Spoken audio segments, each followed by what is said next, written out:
سلام بچه‌ها، میخوام یادتون بدم هر آواتار بنری که دلتون میخواد رو روی اکانتتون بذارید بید هیچ حد و مرزی. مثلا من این آواتار بنر یوتیوبری رو رفتم از تو گوگل گرفتم. خب و بچه‌ها این عکسمون رو تو گالریمون ذخیره میکنیم، میریم تو گوگل. خب بعد این عکس رو میذاریم روی همون جیمیلی که اکانت فری فایرمون روشه.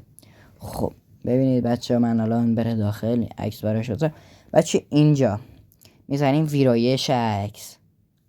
اینجا عکسای پیشورز خود گوگل هم داره. خب ولی ما میخوایم از گالریمون برداریم، پس میزنیم دستگاه.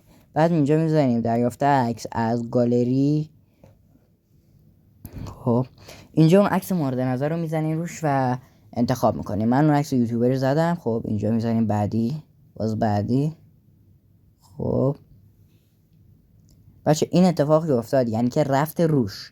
و ما بچه میایم روی اکانت فری فایرمون، روی همون اکانت که این عکس رو برای جیمیلش گذاشتیم. وای پرتابم کرد بیرون. خب تا این بره داخل بچه لطفا این ویدیو یه لایک کنین. اولین نفر تو ایران هستم که دارم همچین چیزی رو یادتون میدم. بعدش میایم آواتار بنرها. خب کجا بود؟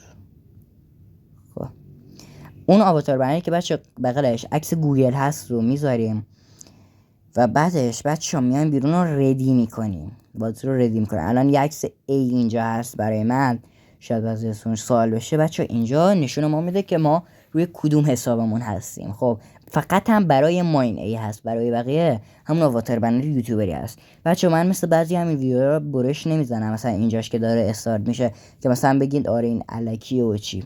بچه شاید هم برای بعضیتون سوال بشه که این چه سروریه. بچه اینجا این سرور سنگاپور، یعنی سرور کشور سازنده فری فایر و هر چیزی که قراره بیاد تو فری فایر اول از همه تو این سرور بچه‌ها میاد. خب یکم بچه رفت داخل. خب لطفا تا اینجا که اومدین این ویدیو لایک کن. وقتی که ما بریم نگاه کنیم بچه ببینید آواتار بنر یوتیوبری برامون اومد. بچه لطفا ازتون خواهش میکنم این ویدیو لایک کنید. اگر هم دلتون میخواد چنل من رو سابسکرایب کنید. مرسی ازتون.